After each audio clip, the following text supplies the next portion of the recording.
Bitki toxumalardır. İlk öncə onu qeyd edim ki, bitkiləri öyrənən elm botanika elmidir. Botani bitki, ot, göyərti mənasındadır. Yunan sözü olub. Bildiyimiz kimi bütün canlılar hüceyrələrdən təşkil olunmuşdur. Eynilə bitkilər də hüceyrələrdən ibarətdir. Hüceyrələrinin 3 əsas hissəsi var: qılaf, stoplazma və nüvə. Yəni eukaryot orqanizmlərdir.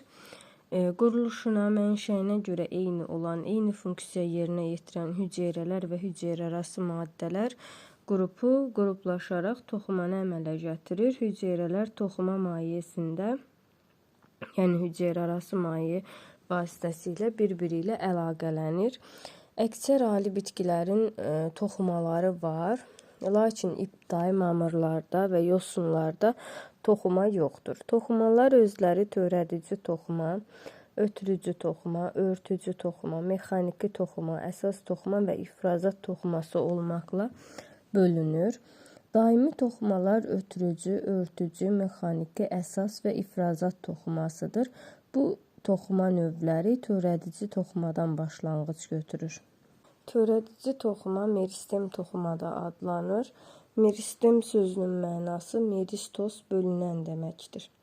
Bitkinin boyatan hissələrində yerləşir əsasən və hüceyrələri kiçik, nazik qılaflı, iri nüvvəli olur. Meristem toxuma dedik ki, digər toxumalara, yəni digər daimi toxumalara başlanğıc verir.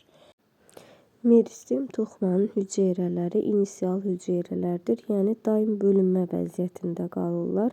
Daim bölünərək yeni hüceyrələr yaradırlar. Meristem toxumanın, törədici toxumanın bir neçə növü var. Biri təpə meristemdir. Təpə köklərin və zoğların uç hissəsində yerləşdiyi üçün belə adlandırılır. Zoğların, məsələn, təpə tumurcuğunda, sonra köklərin uç hissəsində həmin bu toxumaya rast gəlinir və uzunluğa böyüməni təmin edir. Yan meristemi isə kambini misal göstərə bilərik. Kambi meristemdə deyilir. Gövdədə qabıq ilə oduncaq arasında yerləşir. Çoxillik bitkilərdə gövdənin və köklərin eninə böyüməsini təmin edir. Aralıq meristemə isə interkalyar meristemdə deyilir. Buğumların dibində yerləşir. Məsələn, tumurcuqlardır, cavan zoğlardır. Bunların uzunluğa böyüməsini təmin edir. Həmçinin taxıl bitkilərində küləş gövdədir. Yəni onların gövdələrinin içərisi boşdur. Və gövdə buğumlar vasitəsilə, buğum arası ilə uzanaraq böyüyür, interkalyar böyümədir. Zədə meristem isə bitkilərin zədələnmiş hissələrində əvvəlcə meristem toxuma yaranır, sonra həmin orqana uyğun olaraq digər toxumalara başlanğıc verir. Ötürücü toxuma. Ötürücü toxumanın ksilema borular da adlandırılır. Fleema isə ələyə bənzər borucuqlar adlanır. İbarətdir, yəni ksilema və fleemadan ibarətdir. Bitki boruları vasitəsilə, yəni ksilema vasitəsilə su və suda həll olunmuş mineral maddələr daşınır. Fleema, yəni ələyə bənzər borucuqlar vasitəsilə isə üzvü maddələr daşınır. Ksilema boruları ölü hüceyrələrdən təşkil olunmuşdur və hüceyrələrin bir-birinə, yəni yaxınlaşmış hissəsi, arakəsmələri tamamilə dağılıb boru formasını almışdır. Fleema isə canlı hüceyrələrdən ibarətdir və arakəsmələr tamamilə dağılmayıb ələk şəklində dəliklidir. Buna görə ələyə bənzər borucuqlar adlandırılır. Örtücü toxuma. Bitkinin bütün orqanları örtücü toxuma ilə örtülmüşdür. Örtücü toxuma xarici mühitlə bitkinin orqanlarını əlaqələndirir. İki növü var. Mantar və epidermis, dəricik adlandırılır. Mantar ölü hüceyrələrdən ibarətdir. Dəricik isə canlı hüceyrələrdən ibarət olub.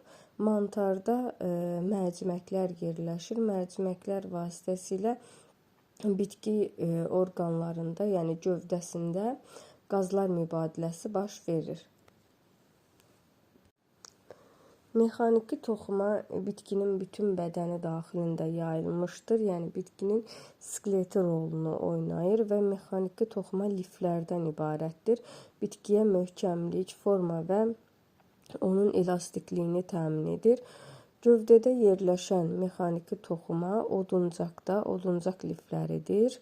Qabıqda yerləşən mexaniki toxuma flema lifləri, yarpaqda isə borulu lifli damarlar dəstində yerləşən damarların mexaniki lifləridir. Əsasən ölü hüceyrələrdən, bəzən isə canlı hüceyrələrdən də ibarət olur. Əsas toxuma və ya parenxim toxuma nazik qılaflı hüceyrələrdən ibarətdir və hüceyrələri canlıdır. Əsas toxuma bitki orqanizmin əsas hissəsini təşkil edir və digər toxumalar bu toxuma arasında yerləşir. İki növü var: ehtiyat toplayıcı toxuma və fotosintez edici toxuma. Ehtiyat toplayıcı toxuma əsasən ehtiyat qida maddə toplayan bitki orqanlarının əsasını təşkil edir və hüceyrələri iri vakuola malikdir. Ehtiyat qida maddələrinin toplanmasında iştirak edir. Fotosintez edici isə bitki orqanizmin fotosintez edən orqanlarında yerləşir. Əsasən fotosintez prosesini həyata keçirir. Bitkinin yaşıl hissələrində, xüsusən yarpaqlarında rast gəlinir. İfrazat toxuması isə bitkilərdə ifrazat toxuması var, lakin ifrazat orqanları yoxdur. Heyvanlarda isə ifrazat orqanı var, amma ifrazat toxuması yoxdur. Bitkilərdə ifrazat toxuması bitkilərin həyat fəaliyyəti zamanı əmələ gələn müxtəlif maddələrin, zərərli və yaxud da ki, yaranmış hər hansı bir maddələrin bitki orqanizmindən xaric olunması ilə vəzifələndirilmişdir. Bu toxuma nektarlıqlar, efir yağlar, ifraz edən kanallar, vəzli tükcüklər, qətran çıxışları, süd borucuqları, şirə borucuqları kimi və s. hissələr ifrazat toxuması